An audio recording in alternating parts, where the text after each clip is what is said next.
Hello there everybody, this is Alex from Hardcoin Guides, bringing my guide for Cultic, Chapter 1, on Extreme Difficulty. Today we are doing mission number 6, the Chapel. This is going to be a survival map, basically, a horde map, pretty much. And this one works in a really particular way, where there's going to be, I think, like 3 different waves of enemies that appear, and then eventually it's the tank. Sorry, I'm moving my earphone if you guys hear that. I'm gonna go ahead and get some upgrades real fast, so you upgrade what you want, but if you want to upgrade like me, then you always can. I go for the slow motion and the faster, basically I think rate of fire, but yeah, so this map is actually a map that was used in survival mode as well. I don't know exactly which one came first. I assume this one probably, but there are no secrets here, and there's some items in the back, and there's some items in the front. Once you play this level enough, you kind of know where pretty much everything's at.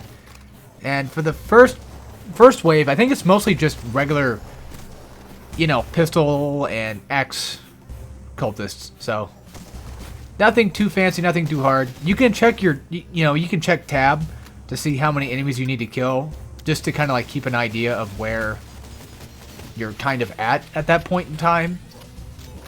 And then once you kill, like, the first wave, like, another wave appears, and then so forth and so forth. I think skeletons might appear, unless I'm thinking of the survival mode, but either way, yeah. There's not really much to talk about besides just survive. It's the boss fight that I think is what I would consider making this part even remotely hard. And, just, again, to make things easier, just know where stuff's at. Like, you see that little thing to the left of me right here? This little rock area thingy? I don't know what it's called. I'm sorry, I'm so stupid. But there's like a ballistic armor in there, and then if you go like far up to the left, there's like some TNT and maybe some more extra health stuff and what have you. Now, in terms of finding out where these guys are spawning at, I have no idea. They almost seemingly spawn randomly. I don't know where they spawn from.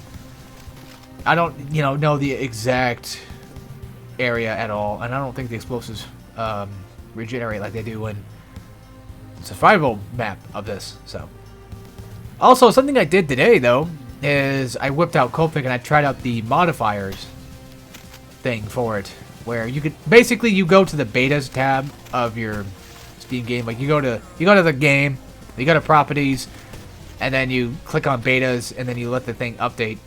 And basically the modifiers make it to where like you can change like damage, you can change your health, speed, all this other fun stuff. And I did one where I did basically Extreme. I think it's called Extreme Plus. I think that's what they're calling it. There's no actual thing called that in the game that I know of. But I read somewhere about some Extreme Plus thing. And no, I probably will not be doing a guide of that. And basically, if I'm not mistaken, I think Extreme Plus is basically just Extreme but with modifiers. And I only did like, what was it? Basically just random enemies modifiers on Extreme. And like, yeah, it's cool and it's fun, but the RNG that I got was just not a really good seed for it though, because I ended up getting nothing but the incinerator guys for like 90% of the damn map, and that sucked. That wasn't fun. So there's a good balance between fun and being just fucking annoying as hell. But I kind of like the super randomness of it. But at the same time, I don't like fighting like 5 different incinerators, because they're just so fucking annoying to fight and just so difficult and just irritating. Yeah, I know I could shoot him in the canister, but like, I don't think you can shoot him from the front to get to the canister in the back. I don't think so. I've tried, but I don't know if that works or not. If anybody knows, let me know, but I don't know. So, there's that, I guess. But yeah, it's a cool little thing you can do. I do kind of wish that there was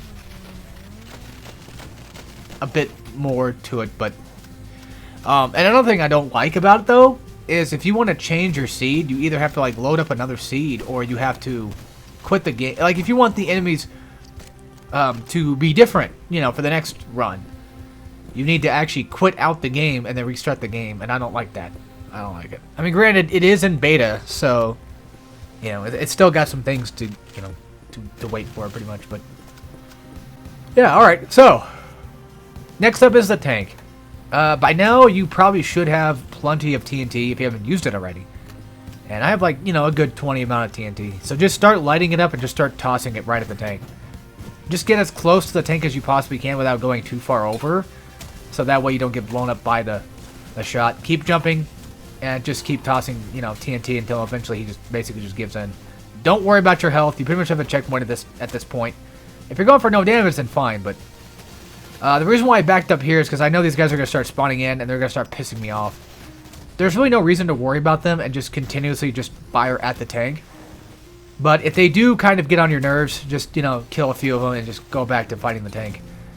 The thing is, those guys will pretty much just infinitely respawn, so it's just better just to worry about the boss and not really them.